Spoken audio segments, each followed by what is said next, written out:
Hey y'all, it's Amanda and this is my Texas Zone 8 garden, and today we're going to be working in the not so shady shade garden. We're going to be adding 3 new varieties of plants and installing a beautiful trellis that I got on Facebook Marketplace.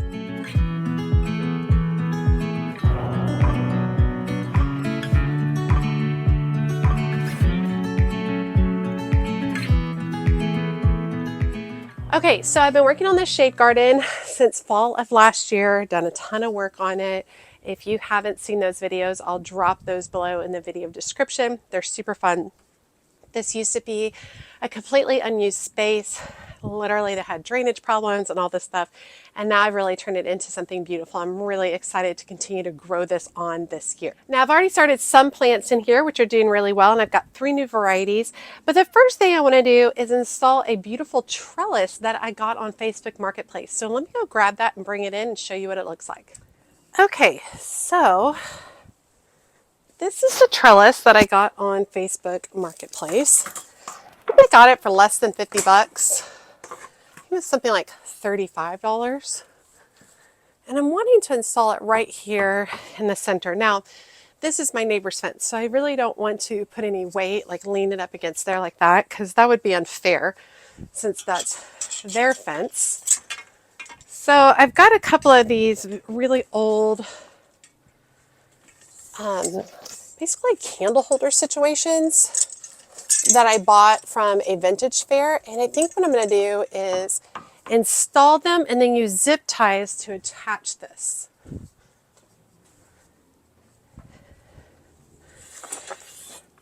Now this is obviously not a forever installation.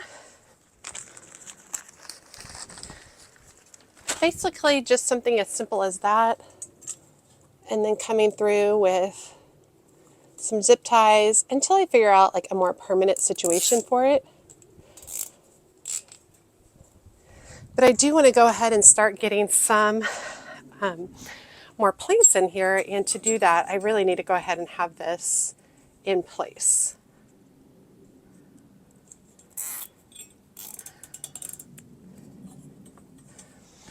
I am really looking forward to adding some clematis to the back of here. I think I'm going to add at least 1, if not 2 varieties. I'm going to put 3 zip ties on each side.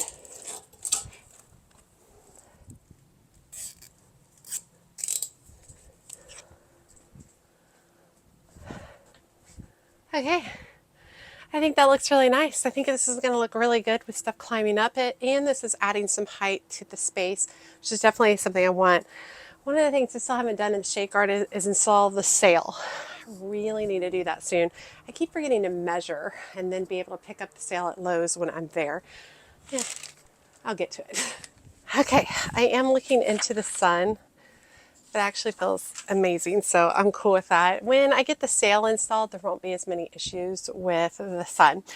I want to go over the varieties that I am adding into the shade garden today. I've already added several varieties, including an oak leaf hydrangea, pigeonberry, a couple of hellebore, just some interesting varieties of plants that are already here. I already had a bunch of established hydrangeas in containers, and those are already starting to leaf out, which is really exciting. Okay, so these were purchased from my recent tour at North Haven Gardens. Sorry, I saw multiple in the same day. North Haven Gardens. So the first thing I picked up was an additional hellebore, and this particular one is called Wedding Party Shotgun Wedding. And this hellebore are also known as a Lenten rose. This plant right here is not blooming quite yet, but I'll put some pictures of the blooms up there. It has 3-inch double white flowers with a heavy concentration of burgundy spots. Hellebores are known as the harbingers of spring. They bloom late winter, which is really exciting because then you know that spring is on its way. And they can bloom up to 6 or more weeks at a time, which is absolutely wonderful. They're just really fun plants to have in the garden. Tend to be a little bit pricey, I will say. They naturalize well in moist and woodland areas. This particular variety is going to be 18 to 24 inches by 18 to 24 inches. It's hardy in zones 4 through 9. and it prefers part shade to full shade, and it is evergreen in my zones. It's evergreen in warmer zones, which is very cool. And it is said to be deer and rabbit resistant, but y'all know I don't deal with deer and rabbits. So if you are someone who deals with deer and rabbits, let us know if hellebore is actually resistant. Okay, the next variety is this guy right here, which is an Acanthus. The particular variety is whitewater, and it's also known as bear's breeches. And I will say, when I looked at this at the nursery, several of y'all told me that this guy is a bear, like he's a thug in the garden. So we're going to be putting this guy in a container to contain it from taking over other plants. Now, this gets to about 4 feet tall. The flower spikes get to about 4 feet tall. So the leaves are splashed with like a white variegation, which is very cool, and they're deeply lobed, toothed foliage, and you can see by the texture on here. It's rippled with frosty margins, which I love. Any kind of variegated plant, I'm in for that. It is a rapid grower, known as a thug in the garden, so it's important to know. Its flowers are creamy pink blushed flower spikes, and variegation appears in mature plants. Outstanding hardiness to heat and humidity, which is perfect for my particular area because we do have an extreme amount of heat and humidity. It is a perennial. It gets to about 4 feet tall by 3 foot wide, blooms early summer to midsummer, and it is part shade to full shade, hardy in zones 7 to 10, and it's excellent as a cut flower, which is really exciting because I don't find a lot of cut flowers in shade gardens. It's evergreen, but one of the important things is you do not cut the leaves back in the fall. You want to, or excuse me, in the winter. You want to allow the leaves to stay here all winter, and then come spring, all you do is remove any leaves that are damaged or have any issues, but you definitely don't cut it back like a typical perennial. All right, the last plant I got was a suggestion from one of y'all. One of y'all suggested that I get a leopard plant, and this is a leopard plant, particularly a gigantea or giant. And so this guy does get pretty darn big, and it is going to go in its own container as well. Large, rounded, shiny green leaves, and you can see just from there, it's beautiful. 3 to 4 foot long stalks of blooms. The blooms are kind of like daisy looking. They grow late summer into fall, tall daisy-like stalks in yellow that will rise high above the foliage, which will be really pretty. The leaves reach up to about 18 inches, and then the stalks of flowers go 3 to 4 inches tall, which is very cool. It is a herbaceous perennial, evergreen in mild climates. It probably will end up being evergreen in my particular area. It does love part to full shade, needs moist soil, so we will make sure that all of these have water going to the base of them. I've got a drip line installed over here. It is very heat tolerant, and it is deer resistant. It is hardy in zones 7 through 10. I'm really already excited. You can start seeing all of this like lush green foliage. I'm really excited to have this kind of stuff in the shade garden and really start to fill this space up. I want this space to almost feel like a jungle. I want it to feel very peaceful. I want lots and lots of green and different textures and shades. I think it'll be absolutely beautiful. So let me show you where these are each going to be planted. Okay, this is the first container we're going to be working in right here, and it's already got a lot of great soil in it, which is really nice. What I think I'm going to do is I'm going to end up putting the leopard plant in here. Let me grab that.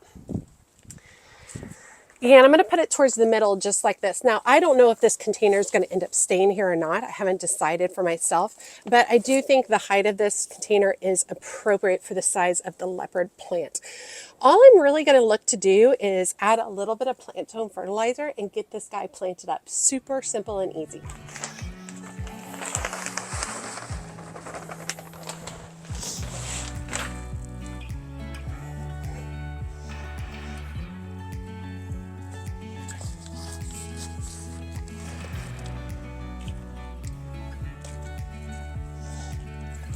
I'm wearing gloves today, y'all.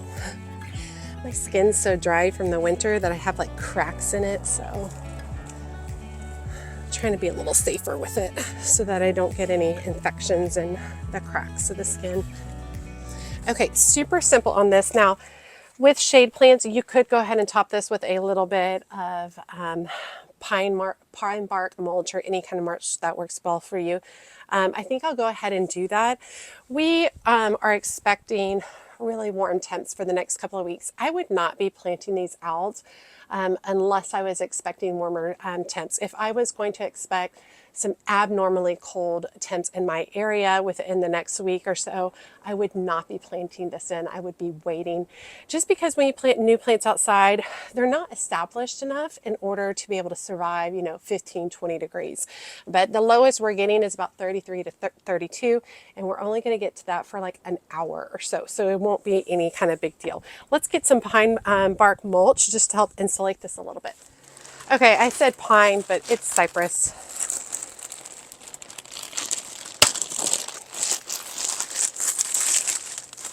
And I'm not looking to go real heavy on the mulch, especially around the crown of the plant, but I am going to work the mulch towards the edge of the planter just to help retain moisture. And unless we're in the depths of winter, you don't really want to try to save the crown of the plant right now or cover up the crown of the plant, because you can cause disease. So I'll leave that open a little bit for now.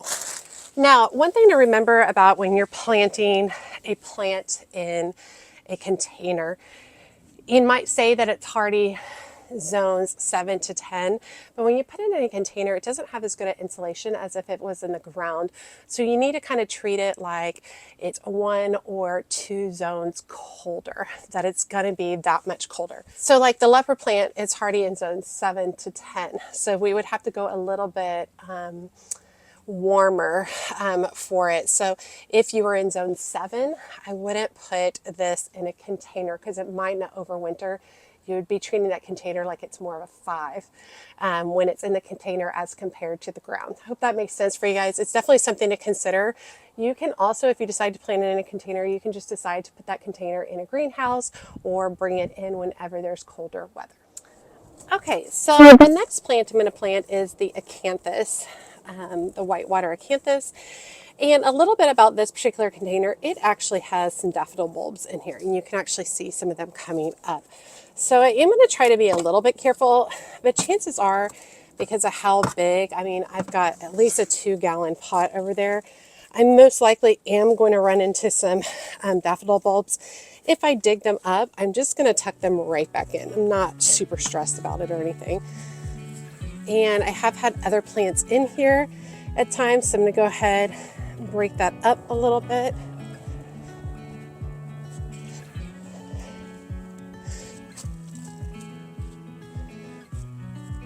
Let's add some plant tone.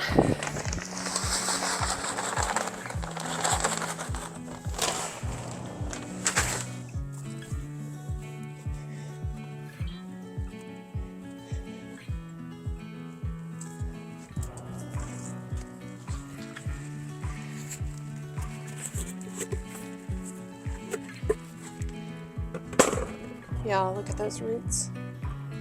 Wow, love it. All right, let's go ahead and tuck that in. I think I might have to add a little bit of soil to this.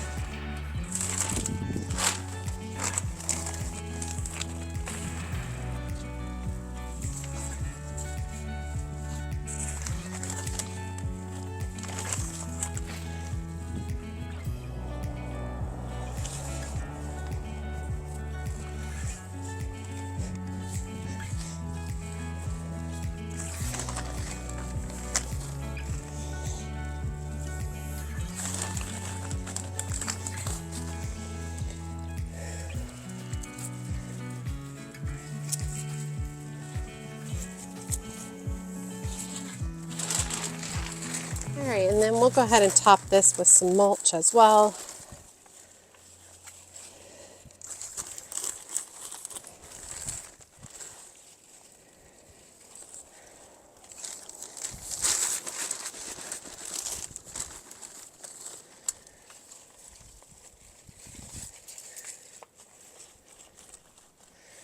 Okay, that looks good. Now, once again, this is a container, so this is hardy zones 7 to 10.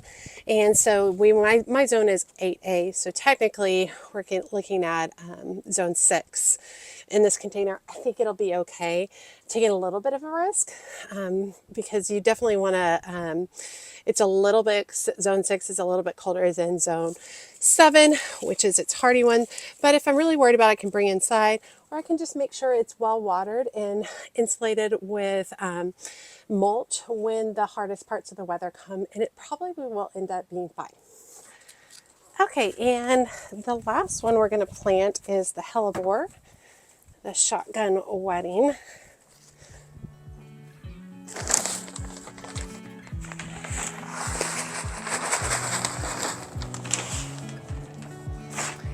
And hellebore is hardy down to zone 4, so it will be absolutely fine. I'm not going to mess with the roots too much. Hellebore doesn't like for its roots to be messed around with. Now, one thing about hellebore is if you plant it too deep, it won't bloom very well. So one of the things you have to do is maybe put it up a little bit higher than the surface of the soil, just to make sure it's not planted too deep and make sure you can still get blooms.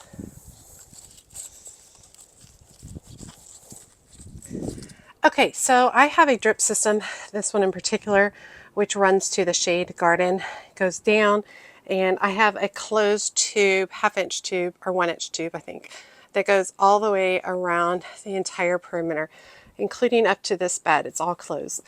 And then what I do is, as needed, when I'm adding plants, I punch a hole and I add a 1/4-inch line with an emitter at the end. Now, I didn't want to run an emitter to this plant, this pigeonberry, and one to the hellebore, each individual. So I just adjusted this one between the two, and that should be fine for them. Now for these two varieties, these two plants, I'm going to have to go back here down below. There is, it's right there, the tubing right there, and I'm going to punch into that, run a 1/4-inch tubing up, and place an emitter at the base of each of these plants, and they should be good to go.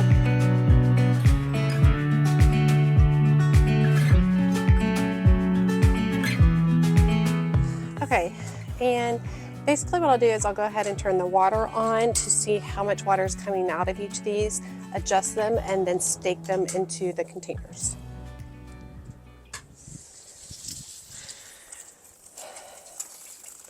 All right, so we probably don't need that much, so we'll just adjust this a little bit. Still have a nice drip going, and then I'll just use a stake to hold it at the base of the plant.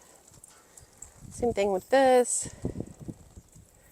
It's a nice good drip. And we'll just go ahead and stake this in as well. Okay, so shade garden is still pretty messy. I got a lot of stuff going on in here, but this is really nice to see a lot of plants. We've got some hellebore going right here. I believe this one is, I thought it was Carlotta, but I could be wrong. Oh, Glenda's Gloss.